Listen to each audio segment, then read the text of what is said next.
دكتور أمنية، مرحبا بك معنا في الصحة. إذا اليوم جيناكم حضرنا ليفينمون فيت اند جوي اللي تنظموه للمرة الثانية.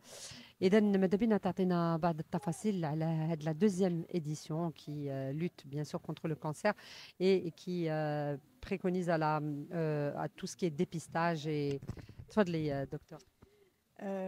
Shukran, merci beaucoup d'être là avec nous déjà. Et donc Fit and Joy, c'est fitness et joie. Donc autour du cancer du sein et pour l'Octobre Rose, on organise, c'est la deuxième édition, donc la c'est un groupe de médecins, psychologues et engagés, coach sportif, Myriam, Miss Fitness, Sabrina, psychologue, Emina, gynécologue, ou Zakaria Chamar, qui est endocrinologue et l'aimé de Zhor, qui est l'organisatrice, et moi-même dans la nutrition.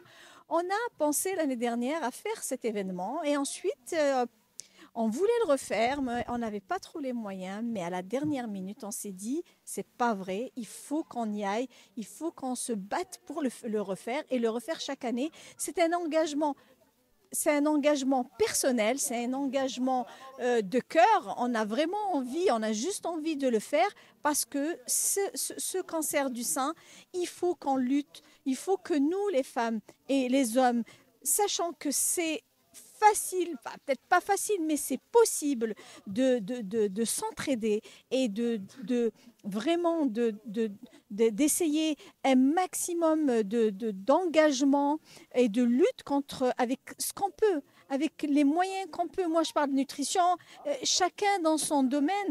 On a organisé cet événement autour d'une chose qui est une séance de sport, qui est le point de départ de notre espérance de vie, de notre bien-être moral et physique. Et le sport, c'est le numéro un. Il accélère la circulation sanguine, il oxygène nos cellules et on évitera évidemment ce fléau qui est le cancer, qui a un paramètre inflammatoire, et c'est là où j'interviens, cette inflammation du corps qui va nous donner tous les maux, toutes les maladies du monde, et en particulier les cancers. Il y a le paramètre inflammatoire du cancer est très très important. Mais ce qu'il faut comprendre, c'est que pour lutter contre cette maladie, il ne faut pas lutter rien qu'au moment.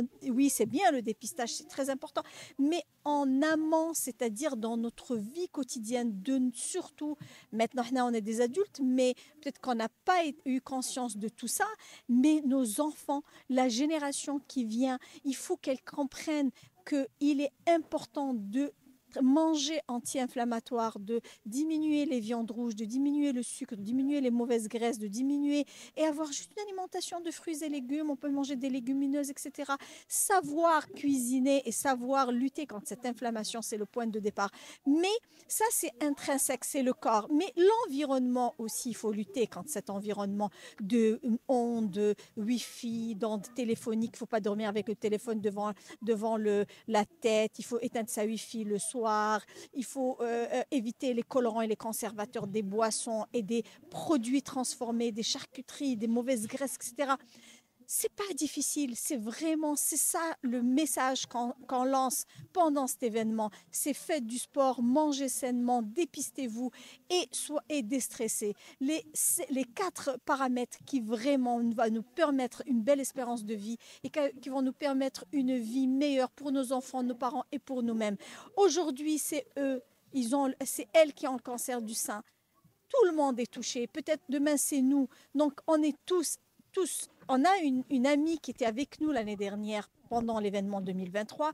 Aujourd'hui, elle vient pour témoigner qu'elle a eu son cancer du sein en 2023, pendant cette année. Qui aurait pensé qu'elle aurait eu ça? C'est très, très impressionnant. C'est ce témoignage qui était poignant et qui était vraiment touchant. Mais elle s'est dépistée à temps. Inch'Allah, elle va guérir. Et sachez que le cancer, 9 femmes sur 10 guérissent du cancer du sein, à condition qu'ils soient dépistés à temps, qu'ils soient pris en charge psychologiquement, nutritionnellement et médicalement. C'est pas une fatalité, c'est la joie, c'est du sport, tout en ayant. C'était vraiment un concept de Justement, docteur. rose, voilà. Justement, on a remarqué qu'il y avait l'association de plusieurs, on va dire, chacun dans sa spécialité, de plusieurs personnes qui sont venues justement pour faire passer un message, que ce soit dans le sport, dans la nutrition, dans la psychologie aussi qui est très importante, dans enfin, toute cette association. Et nous avons remarqué aussi à cette édition, vous avez des témoignages de parents de malades. Ça, c'est important aussi, docteur Mia. L'entourage est important. C'est pour ça que tout le monde... Le soutien de la personne qui est atteinte. Il ne faut pas oublier que l'entourage amical, familial, tout ça, le père, la mère, le frère, la sœur, les enfants, les amis, il faut qu'ils soutiennent cette patiente.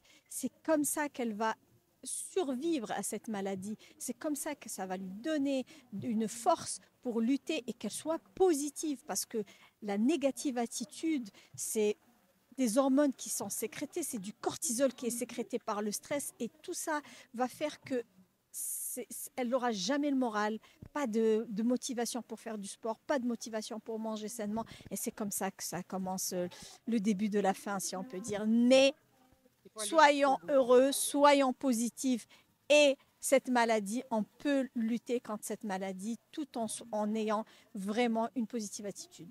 Très bien, et la femme algérienne est connue pour sa résilience, donc je vous remercie, docteur Oumnia. Là et de nous soutenir aussi. Voilà, merci à vous. Médiatiser cet événement. Merci à vous. Merci, docteur. Merci.